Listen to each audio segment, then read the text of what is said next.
I did it. I finally made a bookkeeping course. My name is Zach Pasquarello, and in this course, I'm going to teach you everything you need to know about bookkeeping.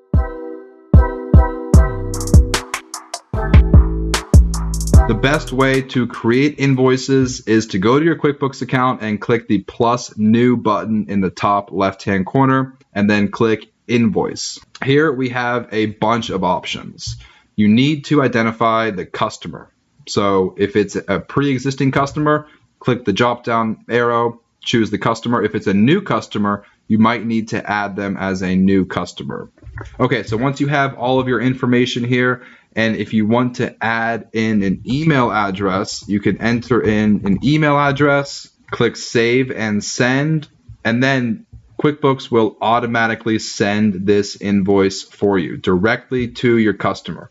The invoice will come from QuickBooks, and you can customize the message here. You can customize the subject, and then you can see this is what the invoice is going to look like, and then click Send and Close, and that will literally send an email to your customer. If you don't want to do that, if you prefer to manually download the invoice, you can click Print Preview, and then we can simply download a PDF copy of the invoice right here, and then we can send an email or we can print it out. You can do whatever you want. Now that that invoice is created and downloaded, like I said, you can send it or you can just close it out, and then we will have this invoice created. Now, whenever the invoice is paid, it's very simple. We click on plus new in the top left-hand corner, and we click on receive payment.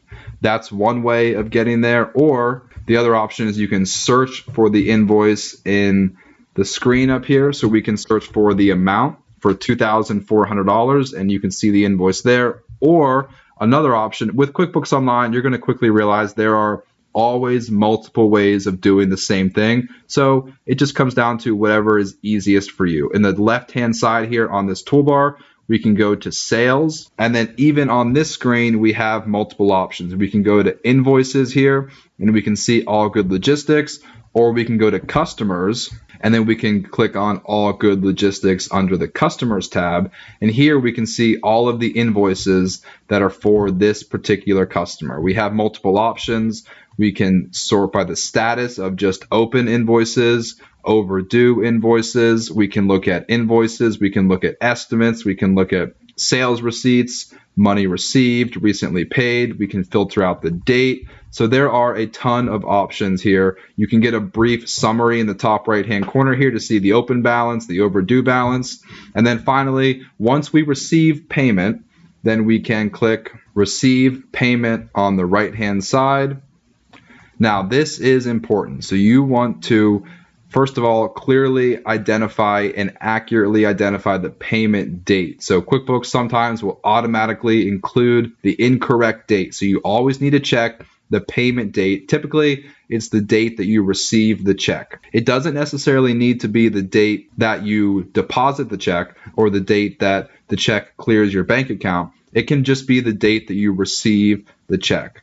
And then you have two options here. You can deposit it directly into your checking account, or you can deposit into this undeposited funds account.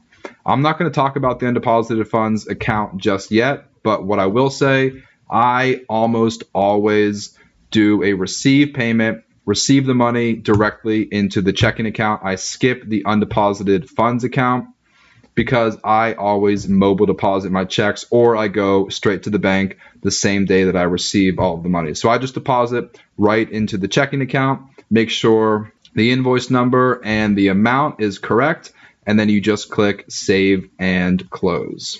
And then that will mark this invoice as closed, and it will also create a corresponding bank deposit into your checking account for $2,400. Now, the last thing I do want to show you is you can set up automatic reminders, which has been very helpful for me and my business. This will automatically send reminders to your customers on invoices that are due, overdue, due soon. So we can go here to reminders, and then we can check this box, automatic invoice reminders, and then we have the ability to send up to 3 automatic reminders. We can do several options for the number of days, and then we can either choose before or after the due date. So if we want, we can say the first email reminder will go out 7 days before the due date, and then it would make sense probably for reminder number 2 to go out on the due date, and then finally reminder number 3 to go out 14 days or 7 days after the due date. And then you can customize the message. You can make it whatever you want. You can customize the subject line, and then you just click save. And now every invoice that you create after you have set up these reminders will have these automatic reminders set to your customers.